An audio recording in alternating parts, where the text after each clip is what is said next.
हरे कृष्णा। आज की वीडियो में आप सुनेंगे माघ मास महात्म्य के अध्याय 13 की कथा।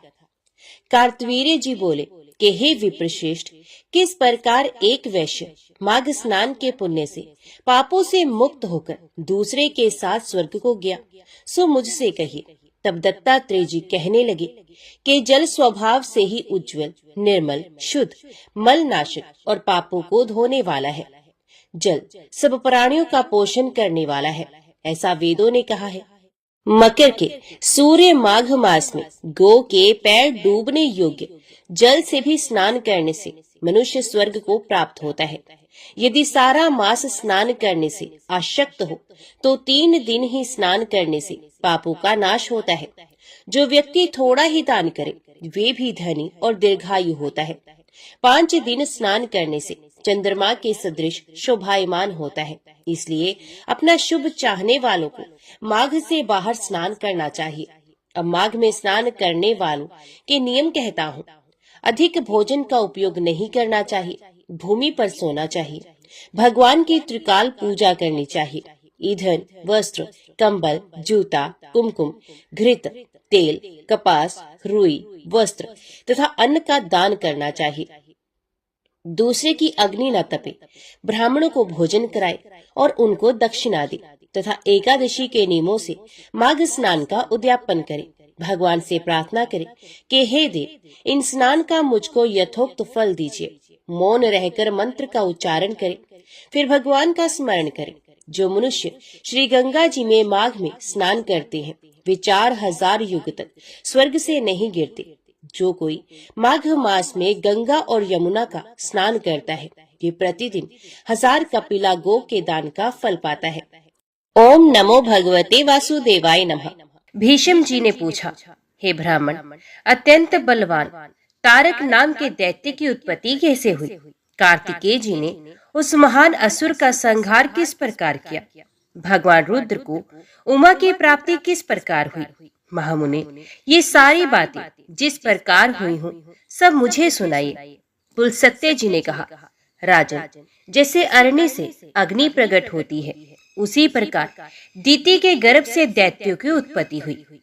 पूर्व काल में उसी शुभ लक्षणा दीति को महर्षि कश्यप ने ये वरदान दिया था कि देवी, तुम्हें वज्रांग नाम का एक पुत्र होगा जिसके सभी अंग वज्र के समान सुदृढ़ होंगे। वरदान पाकर देवी दीति ने समय अनुसार उस पुत्र को जन्म दिया जो वज्र के द्वारा भी अछेद्य था। वे जन्मते ही समस्त शास्त्रों में पारंगत हो गया। उसने बड़ी भक्ति के साथ माता से कहा, माँ, मैं तुम्हारी किस आज्ञा का पालन करूं? ये सुनकर दीति को बड़ा हर्ष हुआ। वे दैत्यराज से बोली, बेटा, इंद्र ने मेरे बहुत से पुत्रों को मौत के घाट उतार दिया है। अतः उनका बदला लेने के उद्देश्य से तुम भी इंद्र का वध करने के लिए जाओ। महाबली वज्रांग बहुत अच्छा कहकर स्वर्ग में चला गया और अमोघ तेज वाले पास से इंद्र को बांधकर अपनी माँ के पास ले आया। ठीक उसी तरह जैसे कोई व्याध छोटे से मृग को बांध लाए। इसी समय ब्रह्मा जी तथा महातपस्वी कश्यप मुनि उस स्थान पर आए जहाँ वे दोनों माँ बेटे निर्भय होकर खड़े थे। उन्हें देखकर ब्रह्मा और कश्यप जी ने कहा, बेटा, इन्हें छोड़ दो, ये देवताओं के राजा हैं। इन्हें लेकर तुम क्या करोगे? सम्मानित पुरुष का अपमान ही उसका वध कहा गया है। यदि शत्रु अपने शत्रु के हाथ में आ जाए और वे दूसरे के गौरव से छुटकारा पाए तो वे जीता हुआ भी प्रतिदिन चिंता मगन रहने के कारण मृत्यु के ही समान हो जाता है।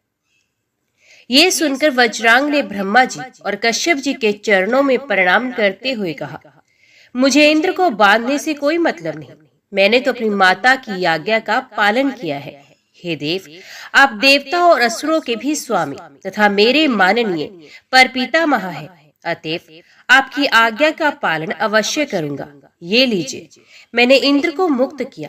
मेरा मन तपस्या में लगता है, अतः मेरी तपस्या ही निर्विघ्न पूरी हो, ये आशीर्वाद प्रदान कीजिए।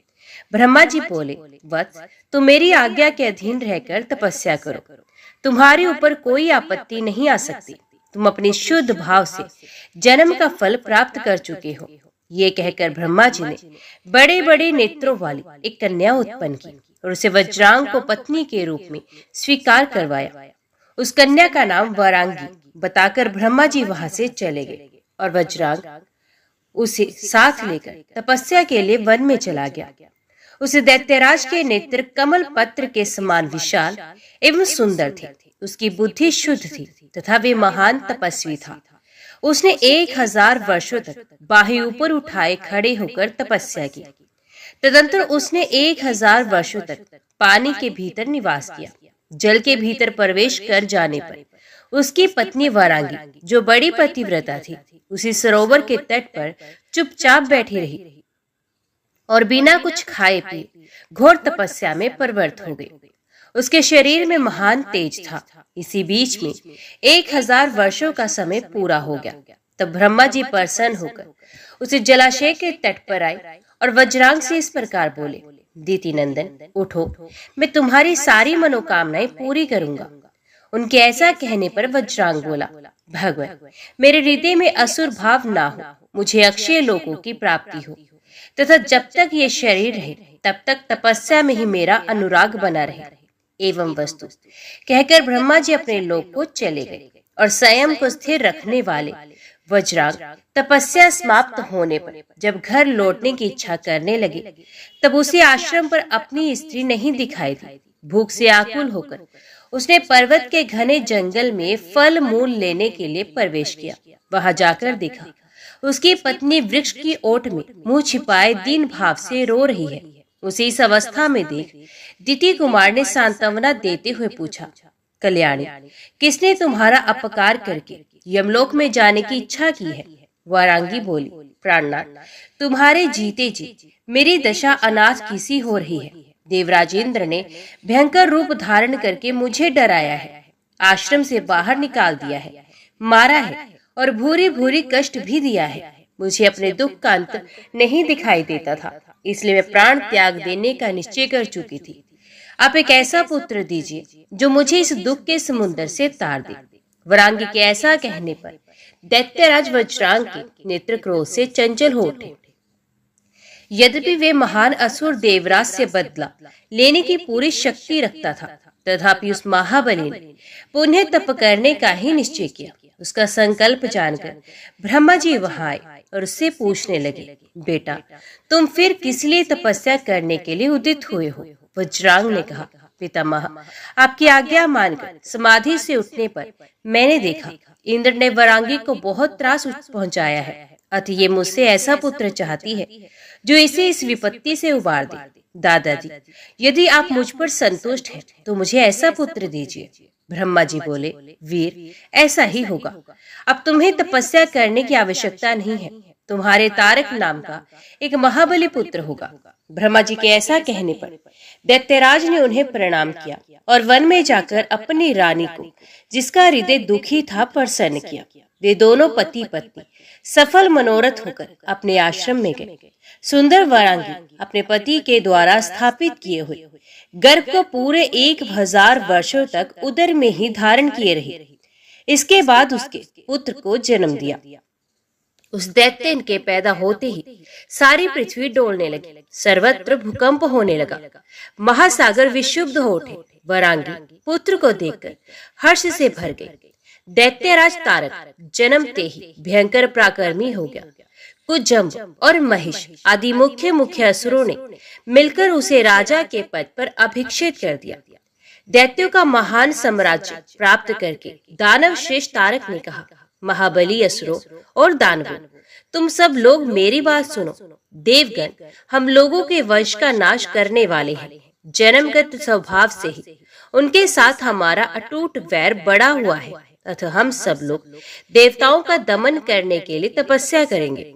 पुलसत्य जी कहते हैं, राजन, ये संदेश सुनाकर सबकी सम्मति ले तारकासुर पारयात्र पर्वत पर चला गया और वहां 100 वर्षों तक निराहार रहकर, 100 वर्षों तक पंचांगनी सेवन करके, 100 वर्षों तक केवल पत्ते चबाकर तथा 100 वर्षों तक सिर्फ जल पीकर तपस्या करता रहा।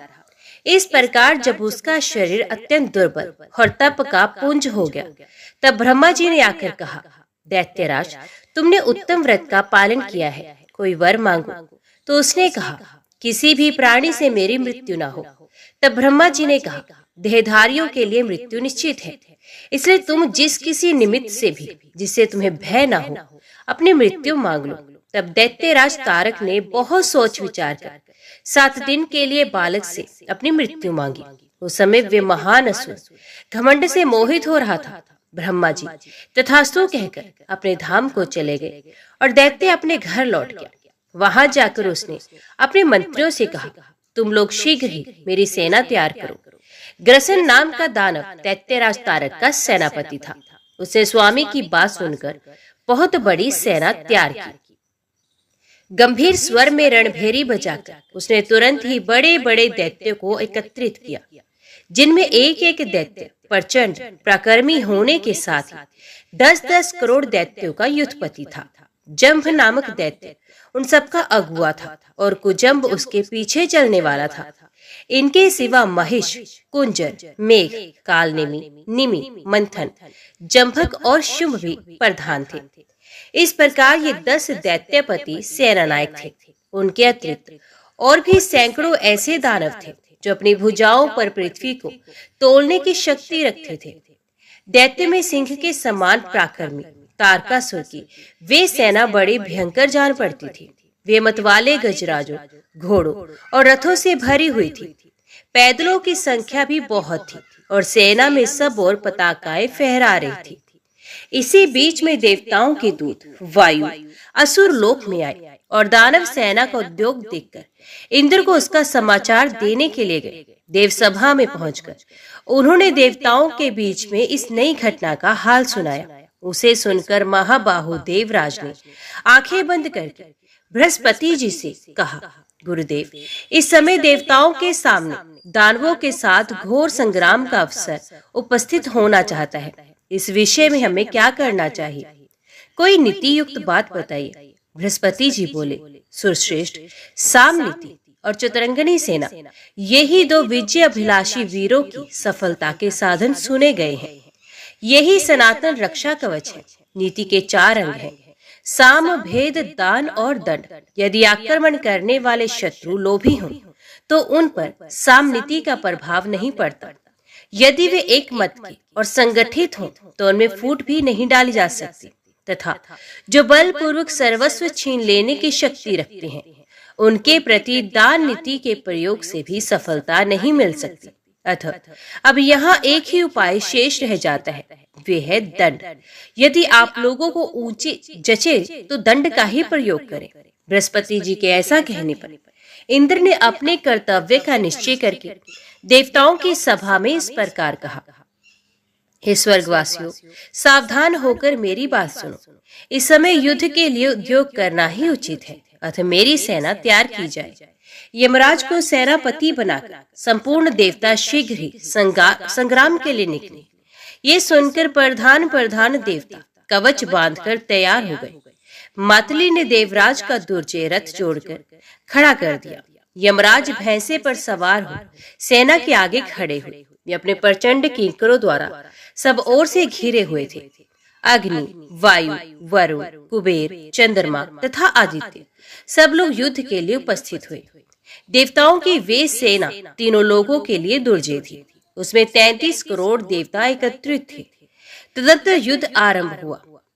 अश्विनी कुमार, मृदगण, साध्यगण, इंद्र, यक्ष और गंधर्व, ये सभी महाबली एक साथ मिलकर दैत्यराज तारक पर प्रहार करने लगे। उन सबके हाथों में नाना प्रकार के दिव्यास्त्र थे, परंतु तारकासुर का शरीर वज्र एवं पर्वत के समान सुदृढ़ था। देवताओं के हथियार उस पर काम नहीं करते थे।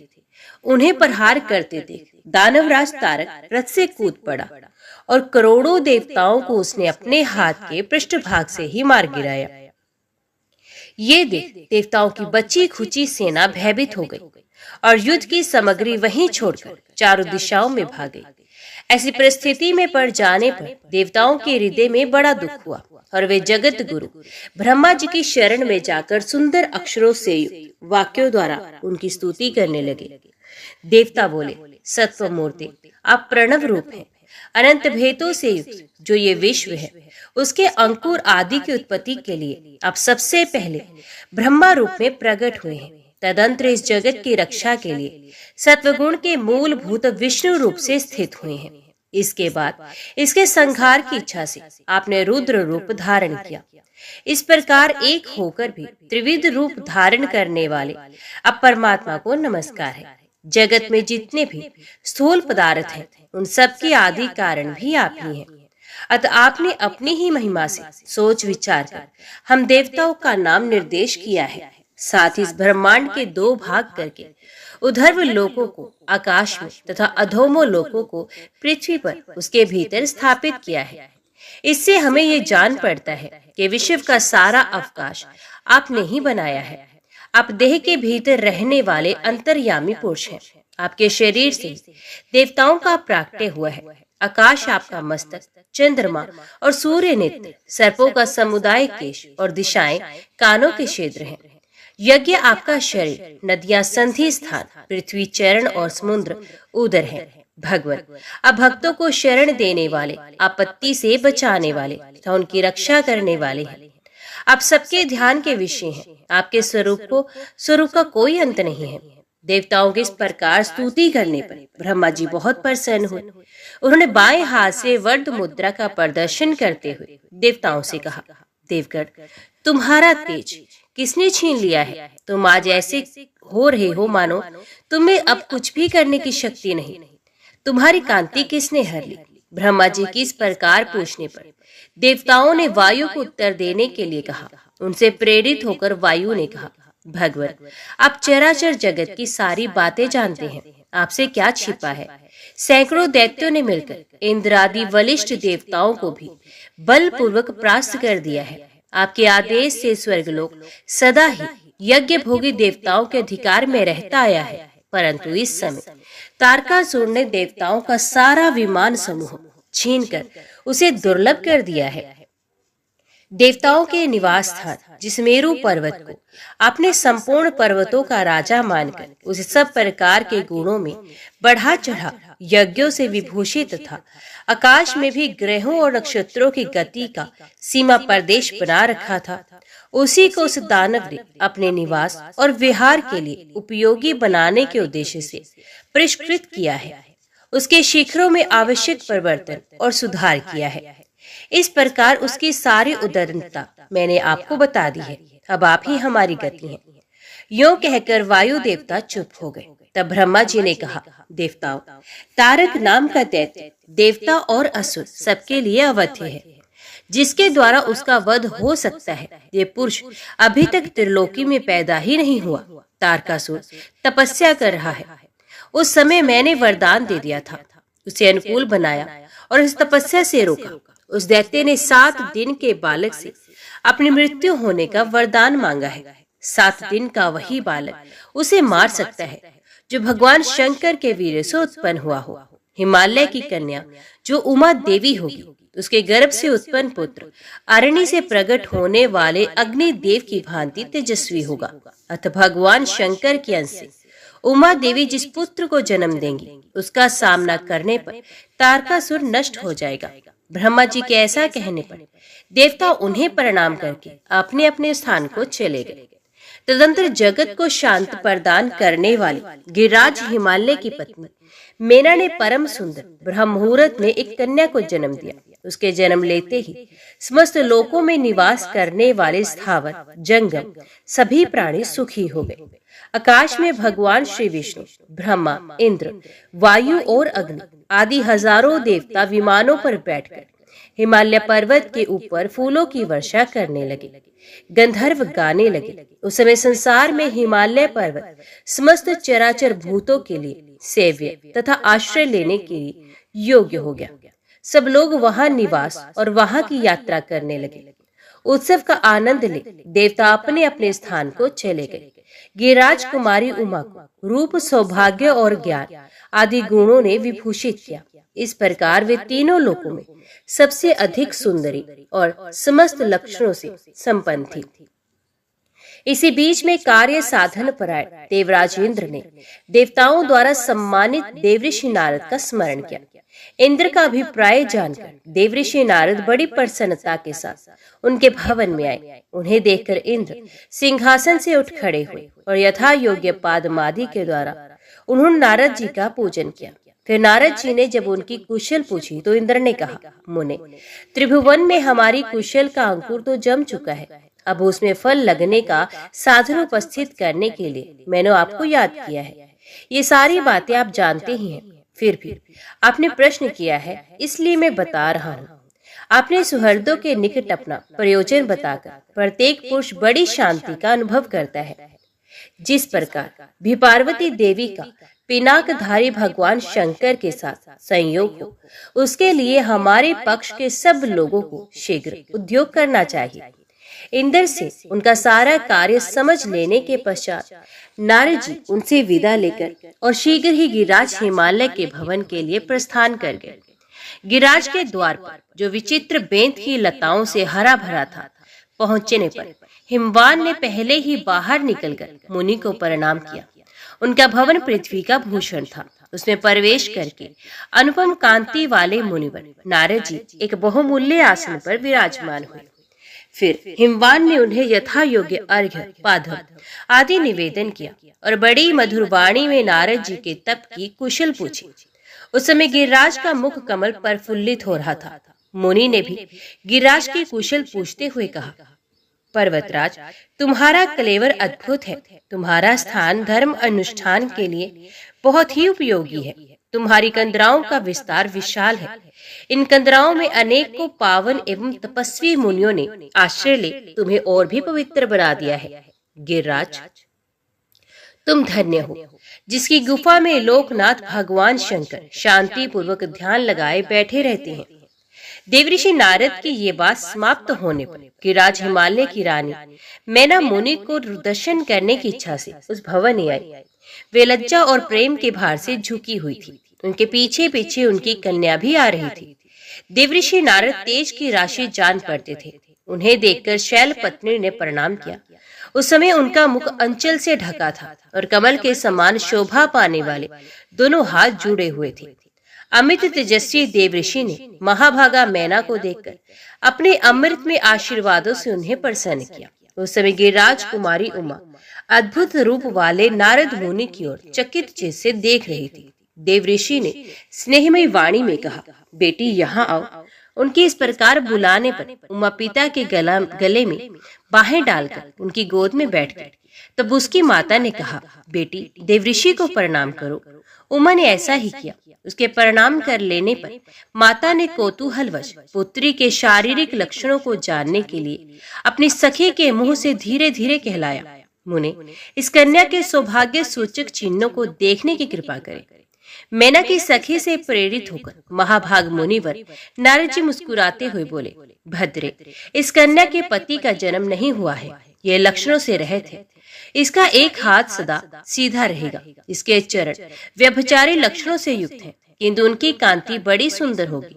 यही इसका भविष्य फल है। नारद जी की बात सुनकर हिमवान भय से घबरा उठे। उनका धैर्य जाता रहा।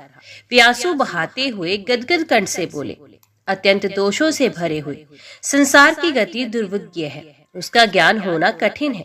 शास्त्रकारों ने शास्त्रों में पुत्र को नरक से त्राण देने वाला बनाकर सदा पुत्र प्राप्ति की ही प्रशंसा की है, किंतु ये बात प्राणियों को मोह में डालने के लिए है, क्योंकि स्त्री के बिना किसी जीव की सृष्टि हो ही नहीं सकती। परंतु स्त्री जाति स्वभाव से ही दीन एवं दयनीय है। शास्त्रों में ये महान फलदायक वचन अनेकों बार निस्संदेह रूप से दोहराया गया है कि शुभ लक्षणों से संपन्न सुशीला कन्या 10 पुत्रों के समान है, किंतु आपने मेरी कन्या के शरीर में केवल दोषों का ही संग्रह बताया। ओह, ये सुनकर मुझ पर मोह छा गया है। मैं सूख गया हूँ। मुझे बड़ी भारी ग्लानि और विषाद हो रहा है। मुने, मुझ पर अनुग्रह करके इस कन्या संबंधी दुख का निवारण कीजिए। देवऋषि, आपने कहा है कि इसके पति का जन्म ही नहीं हुआ। ये ऐसा दुर्भाग्य है जिसकी कहीं तुलना नहीं। ये अपार और दुस्सहनीय दुख है। हाथों और पैरों में जो रेखाएं बनी हैं, ये मनुष्य अथवा देव जाति के लोगों को शुभ और अशुभ फल की सूचना देने वाली है। सो आपने इसे लक्षणहीन बताया। साथ ही ये भी कहा कि इसका एक हाथ सदा उत्तान रहेगा, परंतु उत्तान हाथ तो सदा याचकों का होता है। वे ही सबके सामने हाथ फैलाकर मांगते देखे जाते हैं। जिनके शुभ का उदय हुआ, जो धन्य तथा दानशील हैं, उनका हाथ उत्तान नहीं देखा जाता। आपने इसकी उत्तम कांति बताने के साथ ही ये भी कहा कि इसके चरण व्यभिचारी लक्षणों से युक्त हैं। अतः मुने, उस चिन्ह से भी मुझे कल्याण की आशा नहीं जान पड़ती। नारद जी बोले, गिरिराज, तुम तो अपार हर्ष के स्थान में दुख की बात कर रहे हो। अब मेरी ये बात सुनो। मैंने पहले जो कुछ कहा था वे रहस्यपूर्ण था। इस समय उसका स्पष्टीकरण करता हूँ। एकाग्रचित्त होकर श्रवण करो। हिमाचल, मैंने जो कहा था कि इस देवी के पति का जन्म नहीं हुआ, सो ठीक ही है। इसके पति महादेव जी हैं। उनका वास्तव में जन्म ही नहीं हुआ, वे अजन्मा है। भूत, भविष्य और वर्तमान जगत की उत्पत्ति के कारण वे ही हैं। ये सबको शरण देने वाले एवं शासक, सनातन, कल्याणकारी और परमेश्वर हैं। ये ब्रह्मांड उन्हीं के संकल्प से उत्पन्न हुआ है। ब्रह्मा जी से लेकर स्थावर पर्यंत जो ये संसार है, वे जन्म, मृत्यु आदि के दुख से पीड़ित होकर निरंतर परिवर्तित होता रहता है। किंतु महादेव जी अचल और स्थिर है। वे जात नहीं, जनक है, पुत्र नहीं, पिता है। उन पर बुढ़ापे का आक्रमण नहीं होता। वे जगत के स्वामी और आदि व्याधि से रहित है। इसके सिवा जो मैंने तुम्हारी कन्या को लक्षणों से रहित बताया, उस वाक्य का ठीक ठीक विचार पूर्ण तात्पर्य सुनो। शरीर के अवयव में जो चिन्ह या रेखाएं होती हैं, वे सीमित आयु, धन और सौभाग्य को व्यक्त करने वाली होती हैं, परंतु जो अनंत और अप्रमेय है, उसके अमित सौभाग्य को सूचित करने वाला कोई चिन्ह या लक्षण शरीर में नहीं होता। महामते, इसी से मैंने बताया कि इसके शरीर में कोई लक्षण नहीं। इसके अतिरिक्त जो ये कहा गया कि इसका एक हाथ सदा उत्तान रहेगा, उसका आशय है वर देने वाला हाथ उत्तान होता है। देवी का ये हाथ वर्द मुद्रा से युक्त होगा।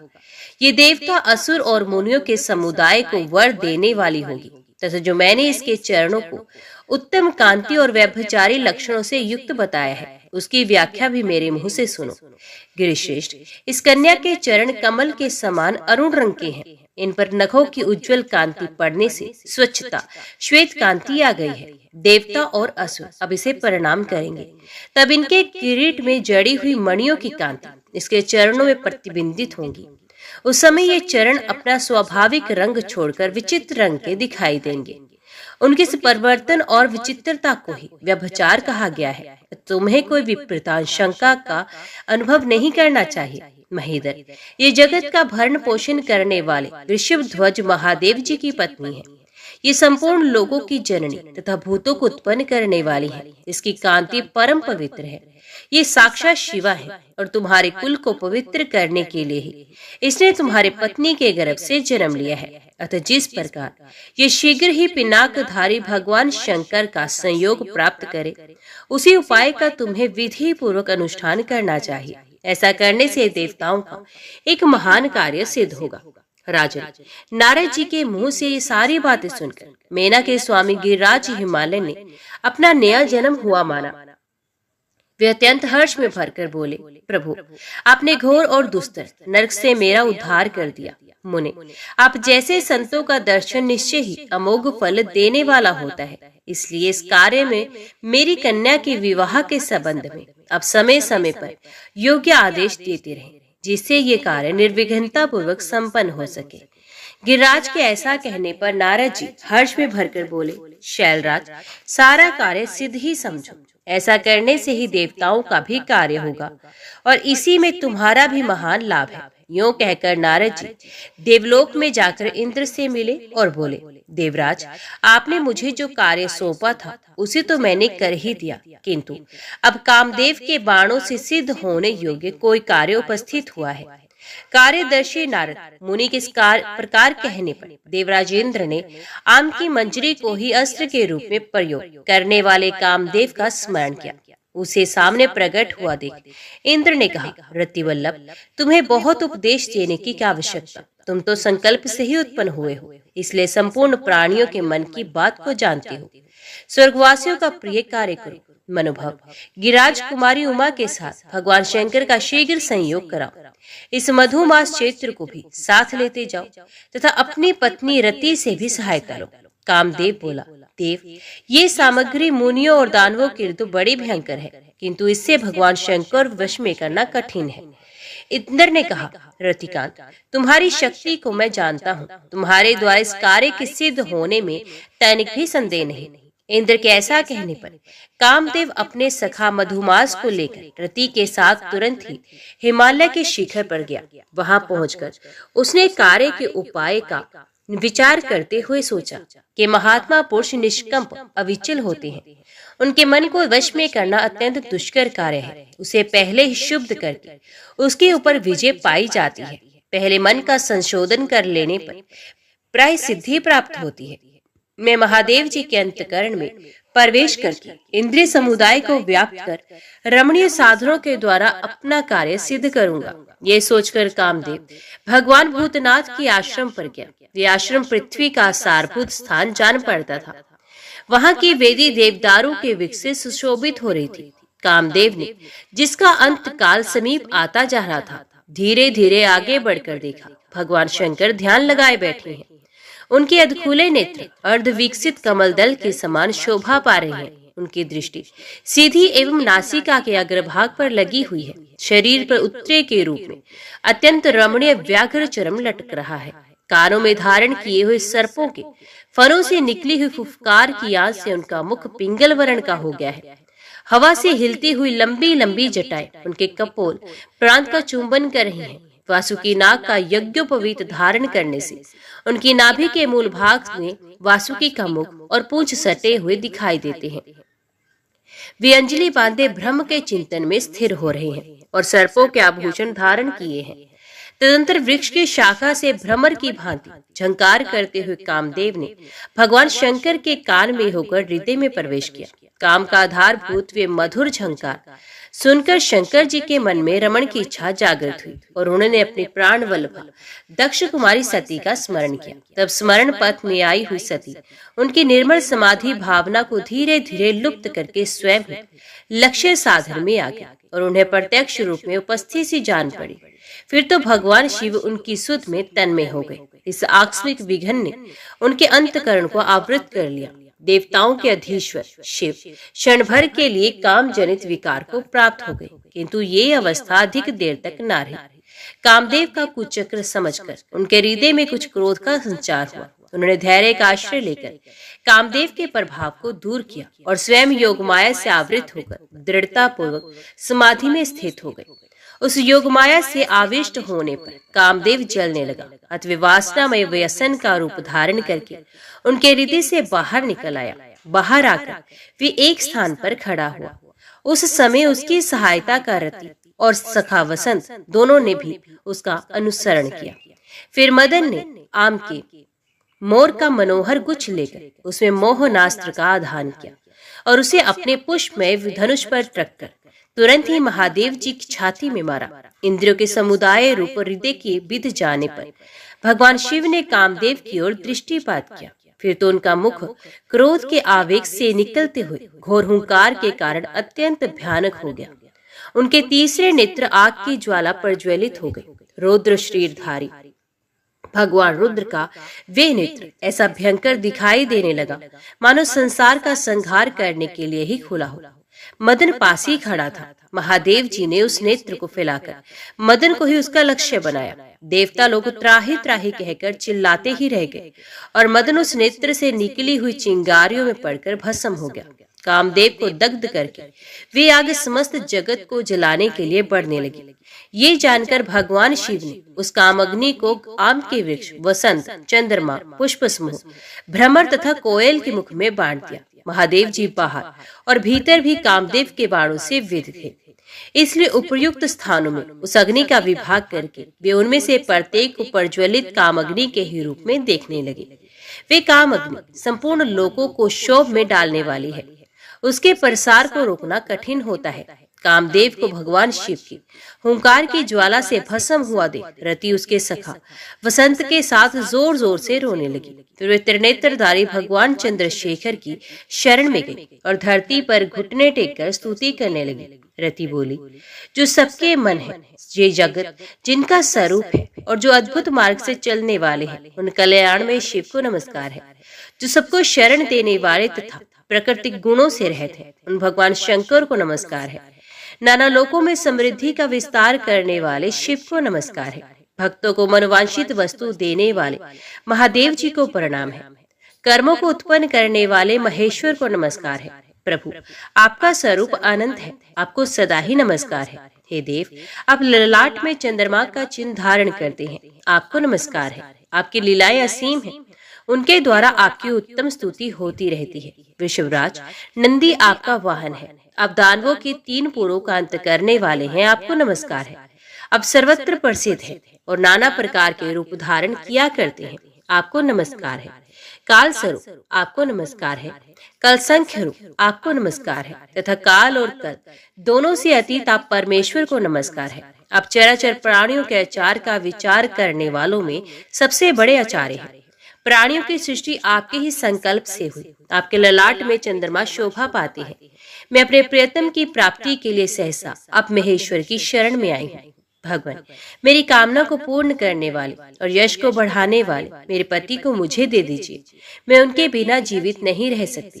पुरुषेश्वर, प्रिया के लिए प्रियतम ही नित्य सेव्य है, उससे बढ़कर संसार में दूसरा कौन है। आप सबके प्रभु, प्रभावशाली तथा प्रिय वस्तु की उत्पत्ति के कारण है। आप इस भुवन के स्वामी और रक्षक हैं। आप परम दयालु और भक्तों का भय दूर करने वाले हैं। कामदेव की पत्नी रति के इस प्रकार स्तुति करने पर मस्तक पर चंद्रमा का मुकुट धारण करने वाले भगवान शंकर उसकी ओर देखकर मधुर वाणी में बोले, सुंदरी, समय आने पर यह कामदेव शीघ्र ही उत्पन्न होगा। संसार में इसके अनंत के नाम से प्रसिद्धि होगी। भगवान शिव के ऐसा कहने पर काम वल्लभा रति उनके चरणों में मस्तक झुकाकर हिमालय के दूसरी ऊपर बनने चली गई। उधर नारद जी के कथन अनुसार हिमवान अपनी कन्या को वस्त्र आभूषणों से विभूषित करके उसकी 2 सखियों के साथ भगवान शंकर के समीप ले आ रहे थे। मार्ग में रति के मुख में मदन दहन का समाचार सुनकर उनके मन में कुछ भय हुआ। उन्होंने कन्या को लेकर अपनी पुरी में लौट जाने का विचार किया। ये देख संकोचशीला पार्वती ने अपनी सखियों के मुख से पिता को कहलाया, तपस्या से अभीष्ट वस्तु की प्राप्ति होती है।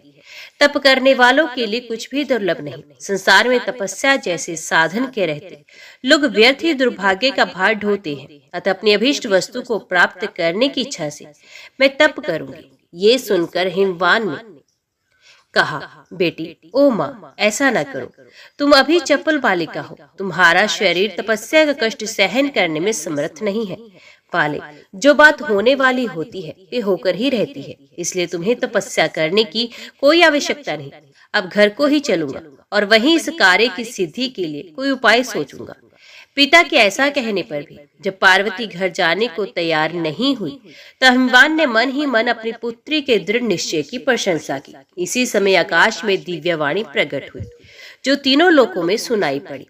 वे इस प्रकार थी, गिरिराज, तुमने उमा कहकर अपनी पुत्री को तपस्या करने से रोका, इसलिए संसार में इसका नाम उमा होगा। ये मूर्तिमती सिद्धि है, अपनी अभिलषित वस्तु को अवश्य प्राप्त करेगी। ये आकाशवाणी सुनकर हिमवान ने पुत्री को तप करने की आज्ञा दे दी और स्वयं अपने भवन को चला गया। पार्वती अपनी दोनों सखियों के साथ हिमालय के उस प्रदेश में गई जहाँ देवताओं का भी पहुंचना कठिन था। वहां का शिखर परम पवित्र और नाना प्रकार की धातुओं से विभूषित था। सब और दिव्य पुष्प और लताएं फैली थी। वृक्षों पर भ्रमर गुंजार कर रहे थे। वहां पार्वती ने अपने वस्त्र और आभूषण उतारकर दिव्य वल्कल धारण किए। कटे में वृक्षों की मेखला पहन ली। वे प्रतिदिन 3 बार स्नान करती और गुलाब के फूल चबाकर रह जाती। इस प्रकार उसने 100 वर्षों तक तपस्या की। तत्पश्चात 100 वर्ष तक हिमवान कुमारी प्रतिदिन एक पत्ता खाकर रहती। तदंतर पुनः 100 वर्षों तक उसने आहार का सर्वथा त्याग कर दिया। इस तरह वे तपस्या की निधि बन गए। उसके तप की याद से समस्त प्राणी उद्विग्न हो गए। तब इंद्र ने सप्तऋषियों का स्मरण किया। वे सब बड़ी प्रसन्नता के साथ एक ही समय वहां उपस्थित हुए। इंद्र ने उनका स्वागत सत्कार किया। इसके बाद उन्होंने अपने बुलाए जाने का प्रयोजन पूछा। तब इंद्र ने कहा, महात्माओं, आप लोगों के आवाहन का प्रयोजन सुनिए। हिमालय पर पार्वती देवी घोर तपस्या कर रही हैं। आप लोग संसार के हित के लिए शीघ्रता पूर्वक वहां जाकर उन्हें अभिमत वस्तु की प्राप्ति का विश्वास दिलाइए। तपस्या बंद करा दीजिए। बहुत अच्छा कहकर सप्तऋषि गण सिद्ध सेवित के शैल पर आए और पार्वती देवी से मधुर वाणी में बोले, बेटी, तुम किस उद्देश्य से यहाँ तप कर रही हो? पार्वती देवी ने मुनियों के गौरव का ध्यान रखकर आदर पूर्वक कहा, महात्माओं, आप लोग समस्त प्राणियों के मनोरथ को जानते हैं। प्राय सभी देहधारी ऐसी ही वस्तु की अभिलाषा करते हैं जो अत्यंत दुर्लभ होती है। मैं भगवान शंकर को पति रूप में प्राप्त करने के लिए तपस्या कर रही हूँ। ये स्वभाव से ही दूर आराध्य है। देवता और असुर भी जिनके स्वरूप को निश्चित रूप से नहीं जानते, जो परमार्थिक क्रियाओं के एकमात्र आधार है, जिन वितराग महात्मा ने कामदेव को जलाकर भस्म कर दिया, ऐसे महामहिम शिव को मेरी जैसी तुच्छ अबला किस प्रकार आराधना द्वारा प्रसन्न कर सकती है? पार्वती के योग कहने पर मुनि ने उनके मन की दृढ़ता जानने के लिए कहा, बेटी, संसार में दो तरह का सुख देखा जाता है। एक तो वे है जिसका शरीर से संबंध है, और दूसरा वे जो मन को शांति एवं आनंद प्रदान करने वाला होता है। यदि तुम अपने शरीर के लिए नित्य सुख की इच्छा करती हो, तो तुम्हें घृणित वेश में रहने वाले भूत प्रेतों के संगी महादेव से वे सुख कैसे मिल सकता है? अरे, वे फुफकारते हुए भयंकर भुजंगों को आभूषण रूप में धारण करते हैं, शमशान भूमि में रहते हैं और रौद्र रूपधारी प्रमथ गण सदा उनके साथ लगे रहते हैं। उनसे तो लक्ष्मीपति भगवान श्री विष्णु कहीं अच्छे हैं। वे जगत के पालक हैं। उनके स्वरूप कहीं और शोर नहीं, तथा वे यज्ञ भोगी देवताओं के स्वामी हैं। तुम उन्हें पाने की इच्छा क्यों करती हो? अथवा दूसरे किसी देवता को पाने से भी तुम्हें मानसिक सुख की प्राप्ति हो सकती है। जिस वर को तुम चाहती हो उसके पाने में भी बहुत क्लेश है। यदि कदाचित प्राप्त हो भी गया तो वे निष्फल वृक्ष के समान है, उससे तुम्हें सुख नहीं मिल सकता। उन श्रेष्ठ मुनियों के ऐसा कहने पर पार्वती देवी कुपित हो गई। उनके ओठ फड़कने लगे और वे क्रोध से लाल आंखें करके बोली, महर्षियों, दुराग्रही के लिए कौन सी नीति? जिनकी समझ उल्टी है उन्हें आज तक किसी ने राह पर लगाया है। मुझे ऐसे ही जानिए, अतः मेरे विषय में अधिक विचार करने की आवश्यकता नहीं। अब सब लोग प्रजापति के समान हैं, सब कुछ देखने और समझने वाले हैं। फिर भी ये निश्चय है कि आप उन जगत प्रभु सनातन देव भगवान शंकर को नहीं जानते। ये अजन्मा ईश्वर और अव्यक्त हैं। उनकी महिमा का मापतोल नहीं है। उनके अलौकिक कर्मों का उत्तम रहस्य समझना तो दूर रहा, उनके स्वरूप का बोध भी आवृत है। श्री विष्णु और ब्रह्मा आदि देवेश्वर भी उन्हें यथार्थ रूप से नहीं जानते। ब्रह्म ऋषियों, उनका आत्म वैभव समस्त भुवनों में फैला हुआ है, संपूर्ण प्राणियों के सामने प्रकट है। क्या उसे भी आप लोग नहीं जानते? बताइए तो, ये आकाश किसका स्वरूप है? ये अग्नि, ये वायु किसकी मूर्ति है? पृथ्वी और जल किसके विग्रह हैं? तथा ये चंद्रमा और सूर्य किसके नेत्र हैं? पार्वती देवी की बात सुनकर सप्तऋषिगण वहां से उस स्थान पर गए जहां भगवान शिव विराजमान थे। उन्होंने भक्ति पूर्वक नमस्कार करके भगवान से कहा, स्वर्ग के अधीश्वर महादेव, आप दयालु देवता हैं। गिरिराज हिमालय की पुत्री आपके लिए तपस्या कर रही है। हम लोग उसका मनोरथ जानकर आपके पास आए हैं। आप योग माया, महिमा और गुणों के आश्रय हैं। आपको अपने निर्मल ऐश्वर्य पर गर्व नहीं है। शरीरधारियों में हम लोग अधिक पुण्यवान हैं, जो कैसे महिमाशाली आपका दर्शन कर रहे हैं। ऋषियों के रमणीय एवं हितकर वचन सुनकर वागीश्वरों में श्रेष्ठ भगवान शंकर मुस्कुराते हुए बोले, मुनिवरों, मैं जानता हूँ लोक रक्षा की दृष्टि से वास्तव में ये कार्य बहुत उत्तम है, किंतु इस विषय में मुझे हिमवान पर्वत से ही आशंका है। शायद वे मेरे साथ अपनी कन्या के विवाह की बात स्वीकार ना करें। इसमें संदेह नहीं कि जो लोग कार्य सिद्धि के लिए उदित होते हैं वे सभी उत्कंठित रहा करते हैं। उत्कंठा होने पर बड़े बड़े महात्माओं के चित्त में भी उतावली पड़ जाती है। तथापि विशिष्ट व्यक्तियों को लोक मर्यादा का अनुसरण करना ही चाहिए, क्योंकि इससे धर्म की वृद्धि होती है और परवर्ती लोगों के लिए भी आदर्श उपस्थित होता है। भगवान के ऐसा कहने पर सप्तऋषिगण तुरंत हिमालय के भवन गए।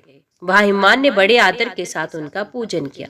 उसने प्रसन्न होकर वे मुनि श्रेष्ठ उतावली के कारण संक्षेप में बोले, गिरिराज, तुम्हारी पुत्री के लिए साक्षात पिनाकधारी भगवान शंकर तुमसे याचना करते हैं। अतः तुम अपनी पुत्री भगवान शंकर को समर्पित करके अपने को पावन बनाओ। ये देवताओं का कार्य है। जगत का उद्धार करने के लिए उद्योग किया जा रहा है। उनके ऐसा कहने पर हिमवान आनंद विभोर हो गए। तब वे हिमवान को साथ ले पार्वती के आश्रम पर गए। उमा तपस्या के कारण तेजोमयी दिखाई दे रही थी। उसने अपने तेज से सूर्य और अग्नि की ज्वाला को भी परास्त कर दिया था। मुनियों ने जब स्नेहपूर्वक उसका मनोगत भाव पूछा तो सम्मानी ने ये सारभर्भित वचन कहा, मैं पिनाकधारी भगवान रुद्र के सिवा दूसरे किसी को नहीं चाहती। यही छोटे बड़े सब प्राणियों में आत्मा रूप से स्थित हैं। यही सबको समृद्धि प्रदान करने वाले हैं। धीरता और ऐश्वर्य आदि गुण उन्हीं से शोभा पाते हैं। वे तुलना रहित हैं, महान प्रमाण है। उनके सिवा दूसरी कोई वस्तु है ही नहीं। ये सारा जगत उन्हीं से उत्पन्न होता है, जिनका ऐश्वर्य आदि अंत से रहित है। उन्हीं भगवान शंकर की शरण में मैं आई हूँ। पार्वती देवी की ये वचन सुनकर वे मुनि श्रेष्ठ बहुत प्रसन्न हुए। उनके नेत्रों में आनंद के आंसू उमड़ आए और उन्होंने तपस्विनी गिरिजा की प्रशंसा करते हुए मधुरवाणी में कहा, अहो बड़ी अद्भुत बात है बेटी, तुम निर्मल ज्ञान की मूर्ति सी जान पड़ती हो और श्री शंकर जी में दृढ़ अनुराग रखने के कारण हमारे अंतकरण को अत्यंत प्रसन्न कर रही हो। हम भगवान शिव के अद्भुत ऐश्वर्य को जानते हैं। केवल तुम्हारे निश्चय की दृढ़ता जानने के लिए यहाँ आए थे। अब तुम्हारी ये कामना शीघ्र ही पूरी होगी।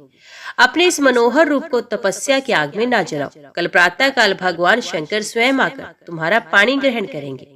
हम लोग पहले आकर तुम्हारे पिताजी से भी प्रार्थना कर चुके हैं। अब तो अपने पिता के साथ घर जाओ।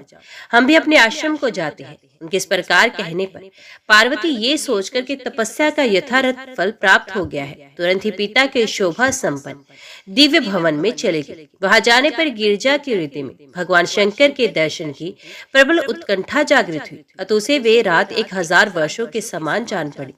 तदंतर ब्रह्म मुहूर्त में उठकर सखियों ने पार्वती का मांगलिक कार्य करना आरंभ किया। नाना प्रकार के मंगल विधान यथार्थ रूप से संपन्न किए गए। सब प्रकार की कामनाएं पूर्ण करने वाली ऋतु मूर्तिमान होकर गिरिराज हिमालय की उपासना करने लगे। सुखदायिनी वायु झाड़ने बुहारने के काम में लगी रही। चिंतामणि आदि रत्न, तरह तरह की लताएं तथा कल्पतरु आदि बड़े बड़े वृक्ष भी वहां सब और उपस्थित थे। दिव्य औषधियों के साथ साधारण औषधियां भी दिव्य देह का धारण करके सेवा में संलग्न थी। रस और धातुएं भी वहां दास दासी का काम करती थी। नदियां, समुद्र तथा स्थावर जंगम सभी प्राणी मूर्तिमान होकर हिमवान की महिमा बढ़ा रहे थे।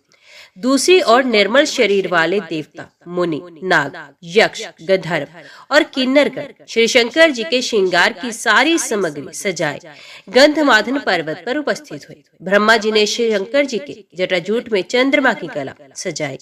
भगवान श्री विष्णु रतन के बने कर्णभूषण, उज्ज्वल कंठार और भुजंग में आभूषण लेकर आए श्री शंकर जी के सामने उपस्थित कर गए। अन्य देवताओं ने मन के समान वेग वाले शिव वाहन नंदी को भी विभूषित किया। भांति भांति की श्रृंगार सामग्रियों से श्री शंकर जी को सुसज्जित करके उन्हें सुंदर आभूषण पहनाकर भी देवताओं की व्यग्रता भी दूर नहीं हुई। वे शीघ्र से शीघ्र वैवाहिक कार्य संपन्न कराना चाहते थे। पृथ्वी देवी भी सर्वथा व्यग्र थी। वे मनोरम रूप धारण करके उपस्थित हुई तथा नूतन तथा सुंदर रस और औषधियां प्रदान करने लगी। साक्षात वरुण रत्न, आभूषण तथा भांति भांति के रत्नों के बने हुए विचित्र विचित्र पुष्प लेकर उपस्थित हुए। समस्त देहधारियों के भीतर रहकर सब कुछ जानने वाले अग्निदेव भी परम पवित्र सोने के दिव्य आभूषण लेकर विमित भाव से सामने आए। वायु सुगंध बिखेरती हुई मंद मंद गति से प्रवाहित होने लगी, जिससे उसका स्पर्श भगवान शंकर को सुखद प्रतीत होता। वज्र से सुसज्जित देवराज इंद्र ने बड़ी प्रसन्नता के साथ अपने हाथों में भगवान शिव का शस्त्र ग्रहण किया। ये शस्त्र अपने उज्जवल प्रकाश से चंद्रमा की किरणावलियों का उपहास कर रहा था। या गंधर्व और किन्नर अत्यंत मधुर वाद्यों की ध्वनि करते हुए गान करने लगे। मुहूर्त और ऋचाएं मूर्तिमान होकर गान और नृत्य करने लगे। भगवान शंकर हिमवान के नगर में पहुंचे। उनके चंचल प्रमथगण हिमालय का आलोडन करते हुए वहां स्थित हुए। तत्पश्चात विश्व विधाता ब्रह्मा जी तथा भगवान शंकर विवाह मंडप में विराजमान हुए। शिव ने अपनी पत्नी उमा के साथ शास्त्रोक्त रीति से वैवाहिक कार्य संपन्न किया। गिरिराज ने उन्हें अर्घ्य दिया और देवताओं ने विनोद के द्वारा उन्हें प्रसन्न किया। शिव ने पत्नी के साथ वे रात्रि वहीं व्यतीत की। सवेरे देवताओं के स्तवन करने पर वे उठे और गिरिराज से विदा ली। वायु के समान वेगशाली नंदी पर सवार हो पत्नी सहित मंदराचल को चले गए। उमा के साथ भगवान नील लोहित के चले जाने पर हिमवान का मन कुछ उदास हो गया। क्यों न हो, कन्या की विदाई जो होने पर भला किस पिता का हृदय व्याकुल नहीं होता। ओम नमो भगवते वासुदेवाय नमः।